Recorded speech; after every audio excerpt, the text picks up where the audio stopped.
चालू करिए। Hello friends, good morning. Today हम discuss BSc second sem subject chemistry. तो आज हम यहाँ पर देखेंगे कि फ्रक्टोज की पायरनोज संरचनाएं किस तरह होती हैं। तो यहाँ पर फ्रक्टोज, जैसे कि हमें मालूम है कि फ्रक्टोज का जो मॉलिक्यूलर फार्मूला C6H12O6 होता है, लेकिन इसमें एक कीटो ग्रुप पाया जाता है।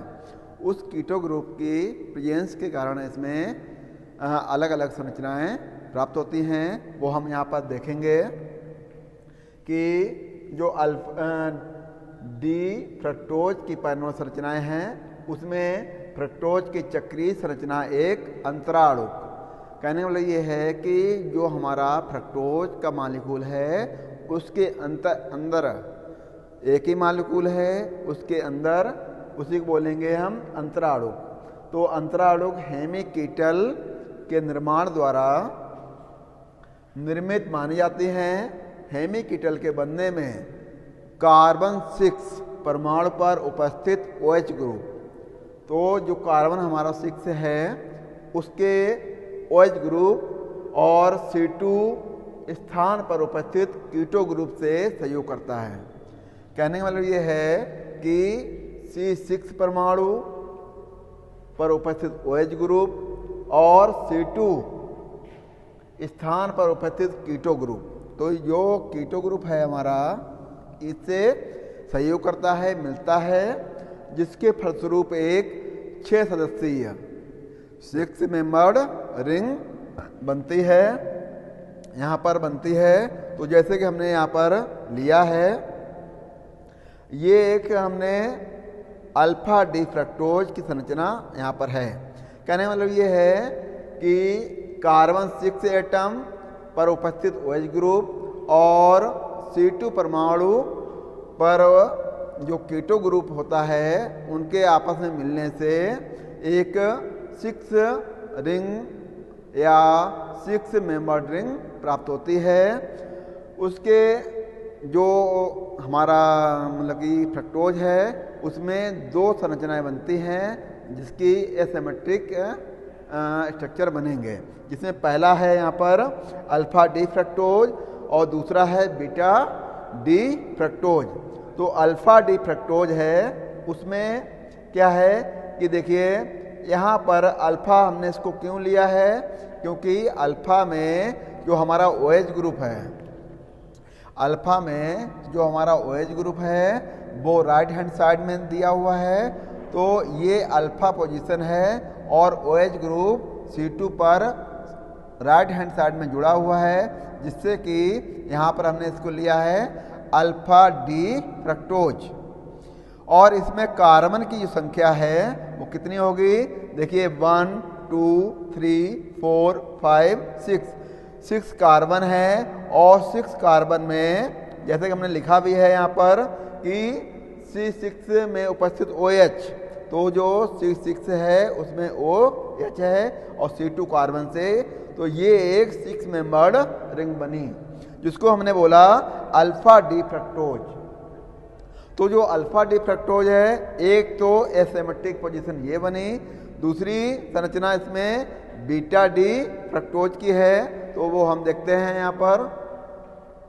तो जो बीटा डी है उसमें क्या है कि कार्बन हमारे 6 ही हैं, लेकिन जो हमारा OH ग्रुप है वो क्या हुआ, लेफ्ट हैंड साइड में यहाँ पर जुड़ा हुआ है। जैसे कि यहाँ पर जो कार्बन संख्या है 1 2 3 4 5 6, तो 6 कार्बन है।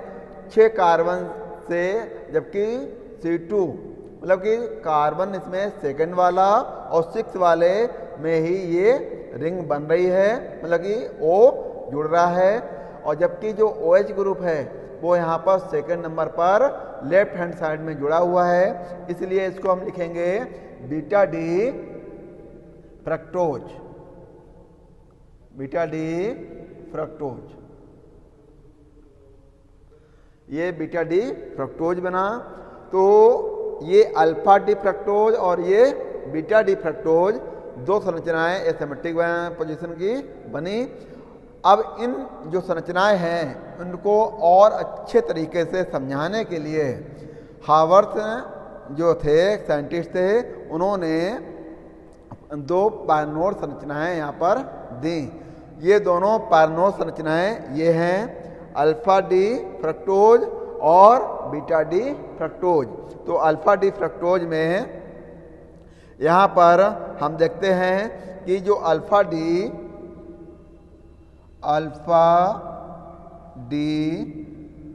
फ्रक्टोज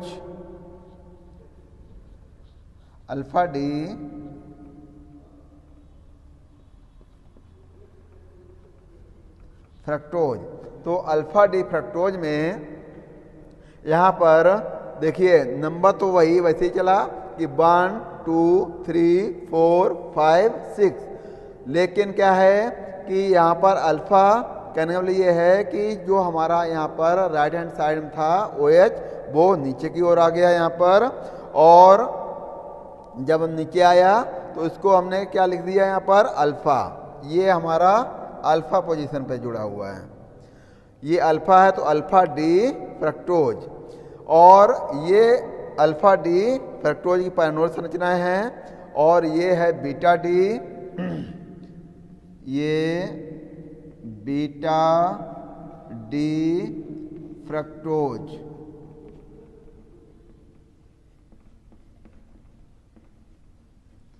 बीटा डी फ्रक्टोज, क्योंकि यहाँ पर भी सेम वही है, लेकिन जो हमारा OH ग्रुप है वो लेफ्ट हैंड साइड वहाँ पर जैसे जोड़ा था उसको हमने यहाँ पर ऊपर जोड़ा है, तो ये हो गया बीटा पोजीशन। तो यहाँ पर ये दोनों संरचनाएं क्या हैं, हावर्थ सिंथेसिस की जो पायरनोड संरचनाएं हैं वो दोनों ये वाली हैं, यहाँ से एक ये और दूसरी ये। तो ये अल्फा डी फ्रक्टोज और ये बीटा डी फ्रक्टोज की संरचनाएं यहाँ पर दी गई हैं, जबकि ये एसिमेट्रिक दोनों संरचनाएं हैं अल्फा डी फ्रक्टोज और बीटा डी फ्रक्टोज की। तो इन दोनों संरचनाओं को अधिक विस्तार से समझाने के लिए ही हावर्थ ने एक पायरनोड संरचनाएं दी जिनको उन्होंने इस तरह यहाँ पर समझाया है। तो आज के लिए इतना ही। Thank you.